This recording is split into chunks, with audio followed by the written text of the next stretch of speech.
Et moi, ce que je peux vous dire, je vous l'avais dit l'année dernière, même pas l'année dernière, en février, c'est très peu. Éric Morvan, il y a 150 000 policiers, il y en a 30 qui sont suivis pour radicalisation. Il y a 43 000... Lui, il n'était pas, visiblement, hein, pour être clair. Mais on peut se dissimuler, c'est-à-dire ceux qu'on suit ne sont pas dangereux et ceux qu'on ne suit pas, c'est très complexe. Il y a 43 000 fonctionnaires qui travaillent à la préfecture de Paris, il y en a 15, ça c'était l'ancien préfet d'Elpech, qui sont suivis pour radicalisation. C'est très peu, mais un policier, profession de souveraineté, qui se radicalise, il faut tout faire pour... Juste, on s'arrête un instant, Éric Viard. Vous êtes en train de me dire qu'aujourd'hui, à la préfecture de police, il y a 15 policiers qui sont suivis pour radicalisation.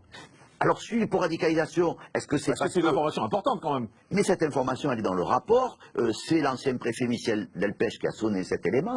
Il n'y a rien de secret. Ça veut dire que ces personnes sont surveillées. Mais c'est vrai que normalement, dans des professions de souveraineté, il ne faudrait pas qu'il y ait de personnes qui soient radicalisées parce qu'elles ont des armes. En fait. Alexandre Langlois, c'est inquiétant quand on entend ça quand même. 15 personnes qui peuvent avoir des armes, qui sont suivies pour radicalisation à la préfecture de police de Paris.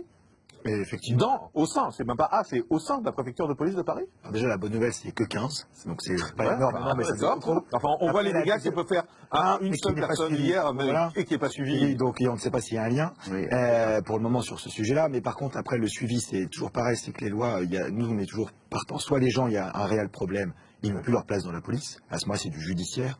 Et si jamais il y a un soupçon, c'est arrêter de communiquer dessus parce qu'en fait, ça va attirer l'information sur les gens et ça complique le travail des services de renseignement qui veulent les suivre pour faire autre chose derrière, une autre affaire, etc. Mais est-ce qu'un policier radicalisé, je vais vous poser la question clairement, est-ce qu'un policier radicalisé, c'est un problème?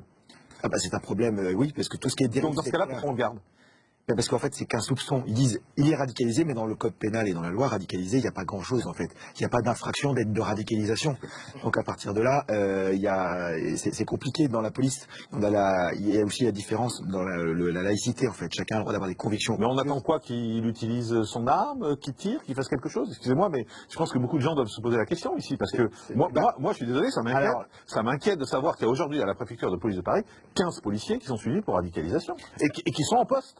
Et qui sont en poste, effectivement, et donc ils sont en général fichés d'ailleurs, avec des fiches S. Mais une fiche S, c'est toujours l'étape entre, on a un très fort doute, c'est pour ça que les gens sont fichés, mais on n'a pas tous les éléments matériels pour la condamnation en justice.